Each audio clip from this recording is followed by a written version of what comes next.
রাজধানীতে বাস চাপায় বিশ্ববিদ্যালয় ছাত্র নিহতের ঘটনায় আজও বিভিন্ন স্থানে রাস্তা অবরোধ করে বিক্ষোভ। বিকল্প ব্যবস্থায় চলছে যানবাহন। গোপালগঞ্জে রেল ক্রসিংয়ে ট্রেনের ধাক্কায় ৩ মোটরসাইকেল আরোহী নিহত। গেটম্যানের দায়িত্বে অবহেলায় দুর্ঘটনা বলছে ফায়ার সার্ভিস। রাঙ্গামাটিতে ৭ জন নিহতের ঘটনায় পার্বত্য এলাকায় যৌথ বাহিনীর চিরুনি অভিযান। আঞ্চলিক দলে কোন্দল ও চাঁদা আদায়ী পাহাড়ে সন্ত্রাসের মূল কারণ বলছে সচেতন মহল।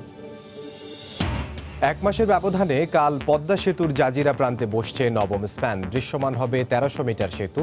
শুরু হয়েছে রোড স্ল্যাব বসানোর কাজ। এবং ভোলার বিউটি বেগমের বিরুদ্ধে মামলার অভিযোগ খতিয়ে দেখে গাফিলতি পেল মানবাধিকার কমিশনও। তদন্ত কর্মকর্তাকে দুষলেন বাদীপক্ষের আইনজীবী।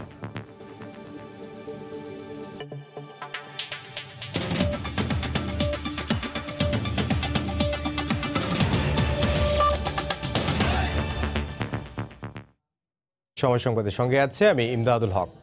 রাজধানীর প্রগতি সরণিতে বাসের চাপায় বিশ্ববিদ্যালয় শিক্ষার্থী নিহতের ঘটনায় আজও সড়ক অবরোধ করে বিক্ষোভ করছেন সহপাঠীরা। সকাল ৯:৩০টার দিকে রাজধানীর প্রগতি সরণিতে বিক্ষোভ শুরু করেন শিক্ষার্থীরা। আবরার নিহতের ঘটনার বিচার, সড়কে নিরাপদ চলাচলের পরিবেশ নিশ্চিত করা সহ বিভিন্ন দাবিতে স্লোগান দেন আন্দোলনকারীরা।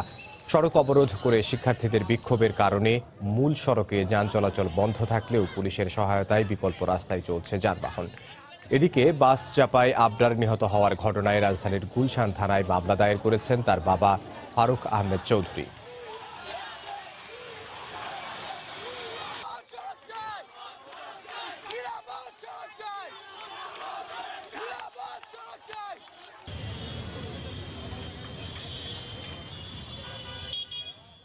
গোপালগঞ্জে রেল ক্রসিংয়ে ট্রেনের ধাক্কায় ৩ মোটরসাইকেল আরোহী নিহত হয়েছেন।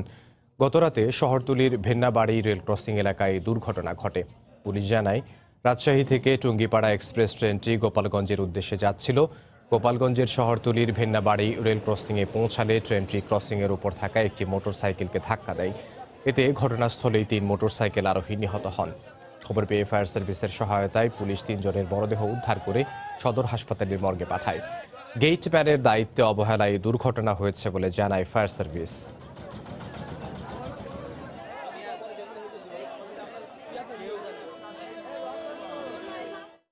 সকালবেলা ঘুম থেকে উঠে এসে দেখি যে এখানে এই অবস্থা, একটা মোটরসাইকেল ভাঙা আর ৩টা লাশ ফেলানো, ক্ষতবিক্ষত।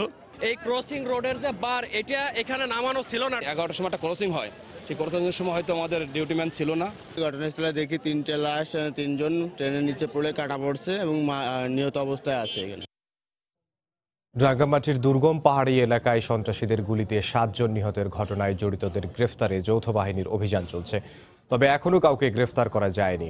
ঘটনার পর এলাকায় থমথমে পরিস্থিতি বিরাজ করছে। হামলার ঘটনা খতিয়ে দেখতে 7 সদস্যের তদন্ত কমিটি গঠন করা হয়েছে। জিতেন বড়ুয়ার পাঠানো তথ্য ও ছবি নিয়ে রিপোর্ট।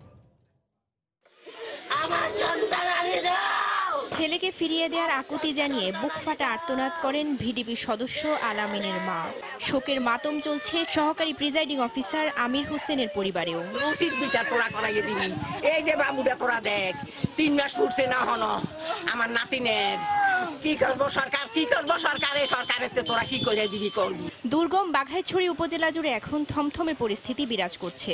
অজানা হামলার আশঙ্কায় চরম আতঙ্কে রয়েছেন স্থানীয় পাহাড়ি ও বাঙালিরা। এখন আইনশৃঙ্খলা বাহিনী যদি এই পরিস্থিতিকে নিয়ন্ত্রণ না করে, ভবিষ্যতে আরো অনেক সন্ত্রাসী হামলা হতে পারে। অবস্থা থমথমে অবস্থা বিরাজ করছে, জনসাধারণের কোনো নিরাপত্তা নাই এলাকার। খুবই আতঙ্ক বিরাজ করছে এবং এই আতঙ্ক দূর করার জন্য প্রশাসন থেকে যে ব্যবস্থাগুলো নিয়েছে তাতে জনগণ এখনো সন্তুষ্ট হতে পারেনি। বাঘাইছড়ি উপজেলা স্বাস্থ্য কমপ্লেক্সে 5 জন চিকিৎসাধীন রয়েছেন।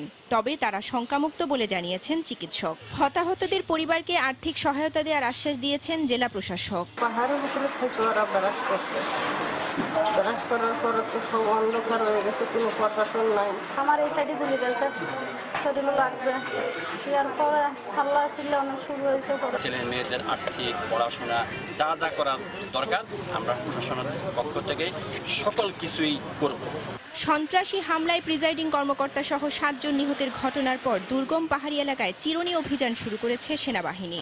সন্ত্রাসীদের হামলা বিচ্ছিন্ন ঘটনা উল্লেখ করে সেনাবাহিনীর Khagrachari region commander brigadier general Hamidul Haque জানান, সন্ত্রাসী নির্মূল না হওয়া পর্যন্ত অভিযান অব্যাহত থাকবে। সম্ভাব্য যে সমস্ত জায়গায় তাদের অবস্থান হতে পারে সেই সমস্ত জায়গায় আমরা খুঁজে দেখছি এবং আমরা একটা কম্বিং অপারেশন করছি এবং কাউকে সামান্যতম ছাড় দেওয়া হবে না, তাদেরকে এলাকা থেকে তাড়িয়ে দেওয়া হবে এবং কোনোভাবেই তারা যেন ভবিষ্যতে আর কোনো সন্ত্রাসী আক্রমণ করতে না পারে সেই ব্যবস্থা গ্রহণ করা হবে। সোমবার সন্ধ্যায় ভোট কেন্দ্র থেকে নির্বাচনী সরঞ্জাম নিয়ে ফেরার পথে দুর্গম 9 মাইল পাহাড়ি এলাকায় সন্ত্রাসীদের গুলিতে প্রিজাইডিং কর্মকর্তা সহ 7 জন নিহত এবং 11 জন গুলিবিদ্ধ সহ 26 জন আহত হন। সময় সংবাদ, রাঙামাটি। এদিকে জনদুর্ভোগের কথা বিবেচনায় নিয়ে খাগড়াছড়িতে ডাকা সকাল সন্ধ্যা হরতাল প্রত্যাহার করেছে বাঙালি ছাত্র পরিষদ।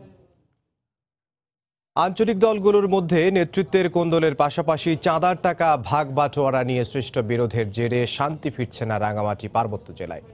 স্থানীয়রা বলছেন, বিচারহীনতার সংস্কৃতির কারণেই সংঘাত বন্ধ হচ্ছে না। ক্ষুদ্র নৃগোষ্ঠীর অগ্রযাত্রা ধরে রাখতে দ্রুত ব্যবস্থা নেওয়া দরকার বলে মনে করেন বিশেষজ্ঞরা। রাঙামাটি প্রতিনিধি হেফাজত সবুজের সহায়তায় কমলদের রিপোর্ট। নানা ব্যবস্থা নিয়েও শান্তি ফিরছে না রাঙ্গামাটি পার্বত্য জেলায়। একসময় পাহাড়ি বাঙালি চরম বিরোধ থাকলেও নানা মেরুকরণ এবং সমীকরণ মিলিয়ে এখন সংঘাতে জড়াচ্ছে পাহাড়ি আঞ্চলিক সংগঠনগুলো। প্রশাসনের তথ্য অনুযায়ী পাহাড়ি সংগঠনগুলোর মধ্যে নেতৃত্ব নিয়ে যেমন বিরোধ রয়েছে, তেমনি বিরোধ রয়েছে চাঁদাবাজির ভাগবাটোয়ারা নিয়েও। পাহাড়ের আঞ্চলিক সংগঠন জেএসএস এবং ইউপিডিএফ ভেঙে এখন কয়েক ভাগে বিভক্ত। আর এই বিভক্তি রক্তপাতের মূল কারণ বলে মনে করছেন চট্টগ্রাম বিভাগের শীর্ষ এই প্রশাসনিক কর্মকর্তা। অর্থের প্রাচুর্য, অর্থের ব্যবহার, অর্থ এখানে একটা বিরাট ফ্যাক্টর হিসেবে কাজ করছে। কারণ এখানে যদি কর্তৃত্ব না থাকে, যার হাতে কর্তৃত্ব থাকবে তার হাতে অর্থ থাকবে। গত 2 বছরের রাঙ্গামাটিতে পাহাড়ি সংগঠনগুলোর সংঘাতে মৃত্যু হয়েছে অন্তত 45 জনের। গত বছরই ভাতৃঘাতী সংঘাতে মারা যায় 35 জন। এর মধ্যে তেশরমে ব্রাশফায়ারে হত্যা করা হয় 5 জনকে। সবশেষ বাগাইছড়িতে সোমবার নির্বাচনী দায়িত্ব পালন শেষে ফেরার পথে সন্ত্রাসীদের ব্রাশফায়ারে মৃত্যু হয় 7 জনের। প্রতি বছরই সংঘাতে মৃত্যুর হার বাড়ল, এখন পর্যন্ত কোনো হত্যাকাণ্ডেরই বিচার হয়নি। আর বিচারহীনতার সংস্কৃতি সংঘাত বন্ধ না হবার অন্যতম কারণ বলে মনে করছেন স্থানীয়রা। আমরা অত্যন্ত শঙ্কিত। এখন আমাদের পার্বত্য এলাকায় যারা আমরা বসবাস করি, পাহাড়ি বাঙালি সবাই, আমাদের স্বাভাবিক জীবনযাত্রা ব্যাহত হচ্ছে।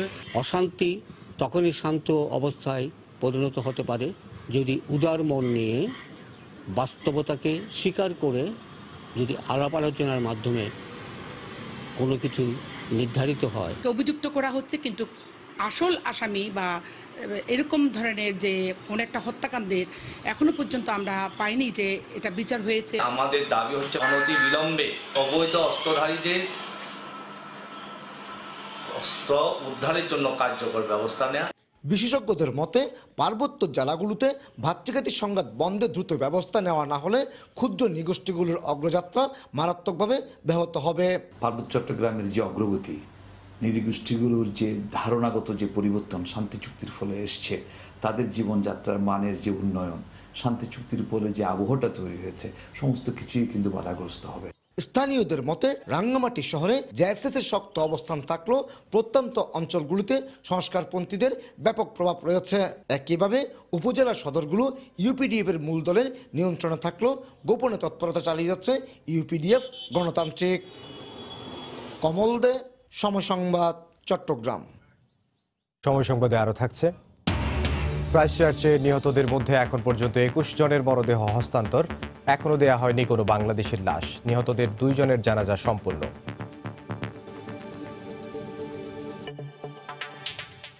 এক মাসের ব্যবধানে কাল বসছে পদ্মা সেতুর আরেকটি স্প্যান। নদীর জাজিরা প্রান্তের আগের স্প্যানগুলোর সঙ্গে বসানো হবে নতুন স্প্যান। নবমে স্প্যান বসানোর মধ্য দিয়ে নদীর 2 প্রান্ত মিলিয়ে দৃশ্যমান হবে 1350 মিটার সেতু। এছাড়া গতকাল থেকে সেতুর স্প্যানের উপরের অংশে রোড স্ল্যাব বসানোর কাজও শুরু হয়েছে। সাইফুল ইসলামের ছবিতে এহসান জুয়েলের রিপোর্ট। নদী জুড়ে কাজ আর কাজ। যতদূর চোখ যায় একটু একটু করে আকাশের বুকে মাথা তুলছে সেতুর কাঠামো, একই সঙ্গে বাড়ছে সেতুর দৃশ্যমান দৈর্ঘ্য। 2017 সালে জাজিরা প্রান্তে প্রথম স্প্যানটি বসানোর পর ধীরে ধীরে এখানে শেষ করা হয় একটি মডিউলের 5টি স্প্যানের কাজ। এরপর আলাদাভাবে ষষ্ঠ স্প্যানটি মাওয়া প্রান্তে বসানো হলেও সপ্তম এবং অষ্টম স্প্যানটি বসানো হয় জাজিরা প্রান্তে আগের 5টির সঙ্গেই। নবম স্প্যানটিও বসবে জাজিরায়।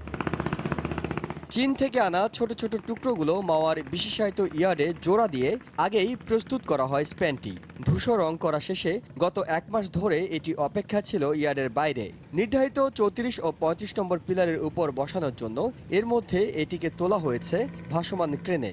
যতই সময় যাচ্ছে এটা দৃশ্যমান হচ্ছে, মানুষ আস্তে আস্তে আরও বেশি আশাবাদী হচ্ছে। এটাই আমাদের পাওয়া যে ঠিক আছে, মানুষের আগে যে কনফিডেন্সটা ছিল না হবে কি হবে না, দিন দিন কনফিডেন্সটা বাড়তেছে। মাওয়া প্রান্তের ইয়ার্ড থেকে 150 মিটার দৈর্ঘ্যের স্প্যানটি নিয়ে রওনা হয়েছে প্রায় 4000 মেট্রিক টন ওজন বহনে সক্ষম বিশ্বের সর্বাধুনিক ক্রেন। প্রায় 5 কিলোমিটার দূরের জাজিরায় নিয়ে যাওয়ার পর এটিকে প্রস্তুত করা হবে নির্ধারিত 2টি পিলারে বসানোর উপযুক্ত করে। এছাড়া বছরখানেক আগে থেকে স্পেনের নিচের অংশে রেল স্ল্যাব বসানোর কাজ শুরু হলেও এবার স্পেনের উপরের অংশে শুরু হয়েছে রোড স্ল্যাব বসানোর কাজ। মঙ্গলবার নদীর জাজিরা পাড়ের অংশে 4 লেনের প্রথম রোড স্ল্যাবটি বসানো হয়। নকশা জটিলতা কেটে যাওয়ার পর সেতুর কাজ খুব দ্রুত এগুচ্ছে, তার প্রমাণ স্পেন বসানোয় অগ্রগতি। মাত্র 1.5 মাসের মধ্যে সবশেষ 3টি স্পেন বসানোর মধ্য দিয়ে দৃশ্যমান করা সম্ভব হচ্ছে প্রায় 1.5 কিলোমিটার সেতু, যা দ্রুততম সময়ের মধ্যে সেতুর কাজ শেষ করার ব্যাপারে আশাবাদী করে তুলছে। ইহসান জুয়েল, সময় সংবাদ, মুন্সিগঞ্জ। প্রয়াত রাষ্ট্রপতি মোহাম্মদ জিল্লুর রহমানের ষষ্ঠ মৃত্যুবার্ষিকী উপলক্ষে তার কবরে ফুল দিয়ে শ্রদ্ধা জানিয়েছেন আওয়ামী লীগ সহ বিভিন্ন রাজনৈতিক সামাজিক সংগঠনের নেতারা। সকালে বনানী কবরস্থানে তার কবরে এ শ্রদ্ধা জানানো হয়। আওয়ামী লীগ নেতারা বলেন যে অসাম্প্রদায়িক বাংলাদেশের স্বপ্ন প্রয়াত রাষ্ট্রপতি মোহাম্মদ জিল্লুর রহমান দেখতেন, সে স্বপ্নের পথেই এগিয়ে যাচ্ছে বাংলাদেশ। শ্রদ্ধা নিবেদন শেষে প্রয়াত রাষ্ট্রপতির রাজনৈতিক কর্মকাণ্ড সহ বিভিন্ন অবদানের ভূয়সী প্রশংসা করেন আওয়ামী লীগ নেতারা। জিল্লুর রহমান 1929 সালের 9 মার্চ ভৈরবপুর গ্রামে জন্মগ্রহণ করেন। তিনি 2013 সালের এই দিনে মৃত্যুবরণ করেন।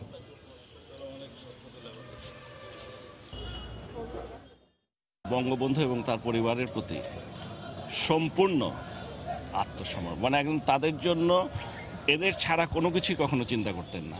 দেশকে ভালোবাসতেন, বঙ্গবন্ধুর নেতৃত্ব, জননেত্রী শেখ হাসিনার নেতৃত্বের প্রতি অগাধ বিশ্বাস এবং মানুষকে ভালোবাসতেন। জিল্লুর রহমান সাহেব এবং তার রাজনৈতিক নেতা, তার গুরু বঙ্গবন্ধুর যে স্বপ্ন, সেই স্বপ্নকে বঙ্গবন্ধু কন্যা পূরণ করছেন। একাগ্র অঘটন ঘটন পরিসরে তখনও তিনি নির্ভীকভাবে নির্ভরযোগ্যতার সাথে, বিশ্বস্ততার সাথে এই দলকে সেই টালমাটাল সময়ে তিনি পথ দেখিয়েছেন। অসুস্থতা সত্ত্বেও নাইক দুর্নীতি মামলায় বেগম জিয়াকে গতকাল জোর করে আদালতে হাজির করা হয় বলে অভিযোগ করেছেন তার আইনজীবীরা, যদিও এই অভিযোগ মানতে নারাজ দুদকের আইনজীবী।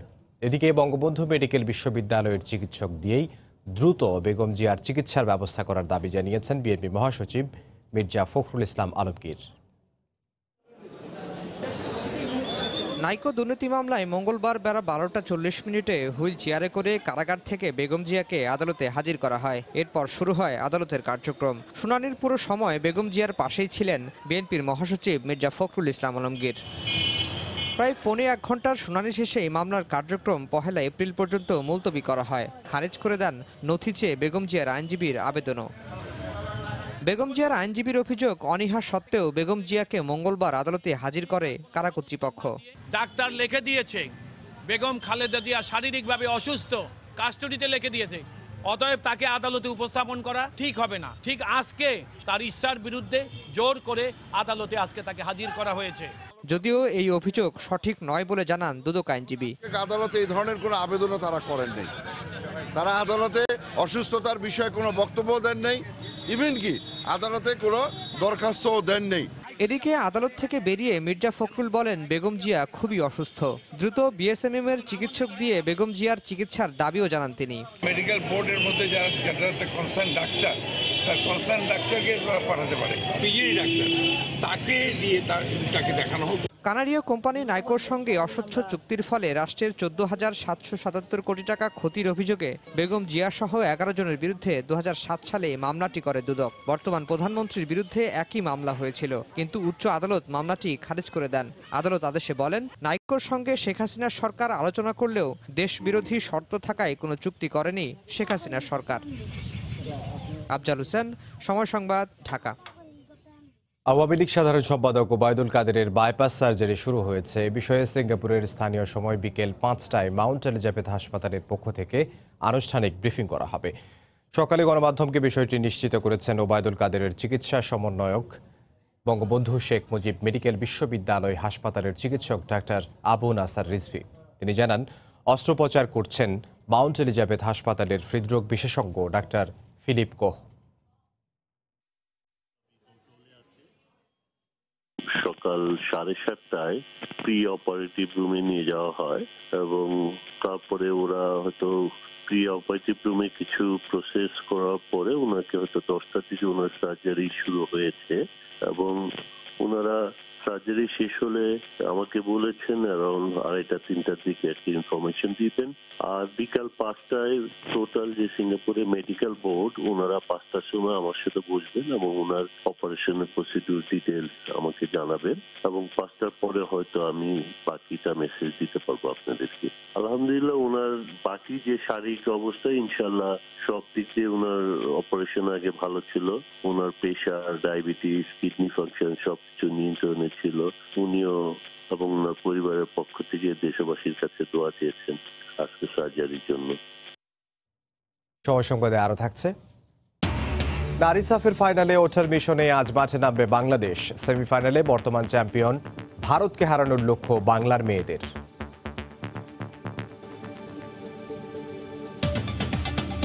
দুধের শিশুকে নিয়ে জেল খাটা ভোলার বিউটি বেগমের বিরুদ্ধে করা মামলার অভিযোগ খতিয়ে দেখে এবার গাফিলতি পেল জাতীয় মানবাধিকার কমিশন।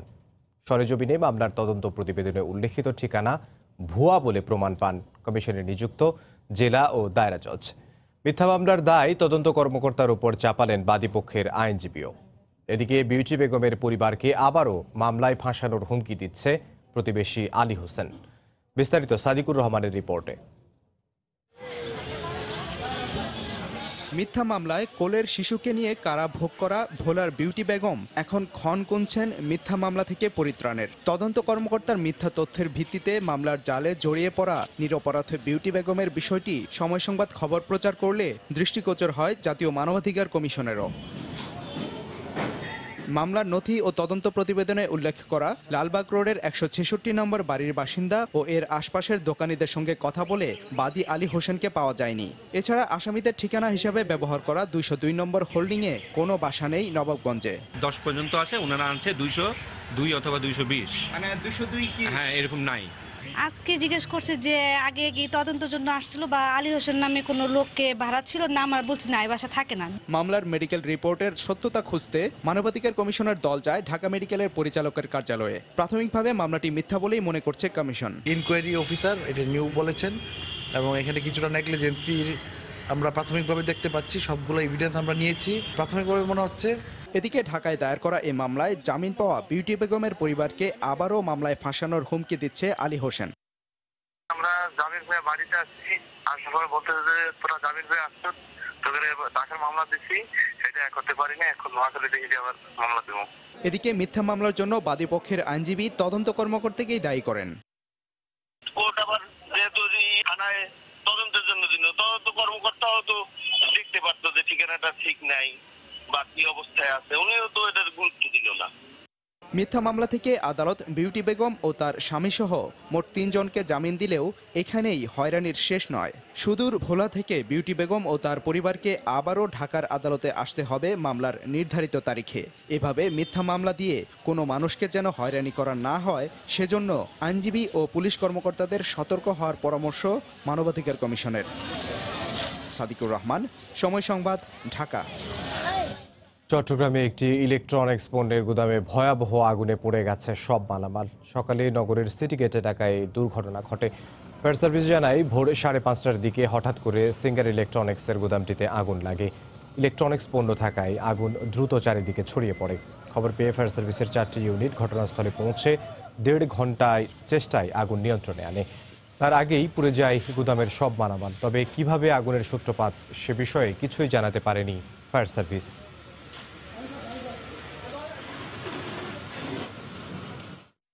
সিঙ্গারের যত রকম প্রোডাক্ট আছে এই গুদামে রয়েছে।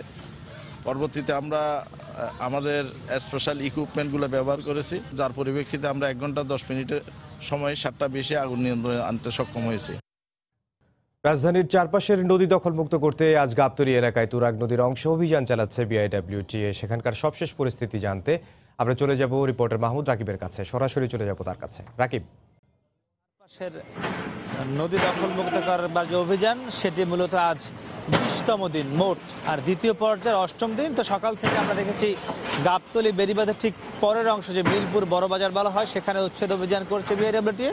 এবং আজকের অভিযানটি কিন্তু আমরা দেখছি গতকাল বা সাম্প্রতিক সময়ের মধ্যে অনেক বেশি জোরালো আজকে অভিযানটি। আবারও আপনি দেখছেন একটি বহুতল ভবন ছিল, এটি 4তলা ভবন। সেই ভবনটি কিন্তু ইতিমধ্যেই পুরোপুরি ভেঙে ফেলার সব বাস্তবায়ন এখানে চলছে।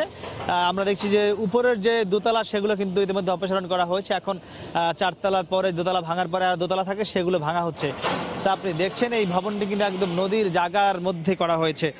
এমনই কিন্তু আমরা দেখেছি পুরো গাবতলী জুড়ে যে তুরাগ নদী রয়েছে আশুলিয়ার দিকে যেতে, সেই তুরাগ নদীর দুপারেই কিন্তু আমরা অসংখ্য স্থাপনা, ব্যবসায়িক প্রতিষ্ঠান, বাজার নদীর জায়গার মধ্যে গড়ে তোলা হয়েছে। যদিও এখানে কিন্তু নদীর পাশে একটি ওয়াকওয়ে করে দেওয়া হয়েছে, তো এইসব ভবনগুলো কিন্তু সেই ওয়াকওয়েও মানা হয়নি যারা ভবনগুলো করেছেন অবৈধ দখলদাররা। তো এই ভবনটির মালিক আমরা যতদূর জানতে পেরেছি এখানকার একজন স্থানীয় ব্যবসায়ী, তার নাম মিজান হোসেন, তিনি মূলত এই ভবনটি করেছেন। তা আপনি দেখছেন ঠিক ভবনের পাশেই কিন্তু একটি মসজিদ রয়েছে।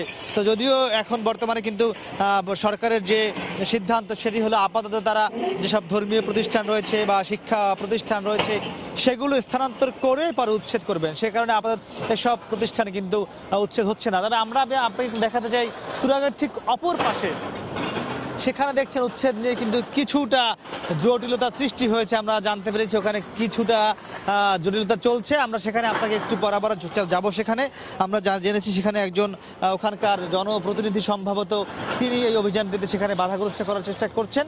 তো সেখানে কিন্তু বিআইডব্লিউটিএ কর্মকর্তারা ইতিমধ্যে যাওয়া শুরু করেছেন। আমরাও কিছুক্ষণ পর যাব, সেখানে আমরা দেখাবো আপনাকে ওখানে কি হচ্ছে। তো এখন পর্যন্ত আপনি দেখছেন যে এপারে কিন্তু উচ্ছেদ অভিযান চলছে এবং এখানে এই ভবনটির পর এই বরাবর আরও যত ভবন রয়েছে অর্থাৎ আশুলিয়ার দিকে যেতে আমরা কিন্তু সেই ভবনগুলো উচ্ছেদের খবর আপনাকে নিশ্চয়ই জানাবো। এবং আমরা জেনেছি যে এই তুরাগের পার জুড়ে এবং দুপাশেই কিন্তু অসংখ্য স্থাপনা রয়েছে। তো আমি যদি আপনাকে বলি ইতিমধ্যেই কিন্তু সেই প্রথম থেকে যে অভিযান শুরু হয়েছে জানুয়ারির 29 তারিখ থেকে এই পর্যন্ত প্রায় 2,500 ভবন বা স্থাপনা উচ্ছেদ করা হয়েছে এবং আরও যত স্থাপনা আছে সব কিন্তু উচ্ছেদ করা হবে। তো মোটামুটি এই ছিল আমার কাছে উচ্ছেদের সবশেষ খবর। ইমদাদ।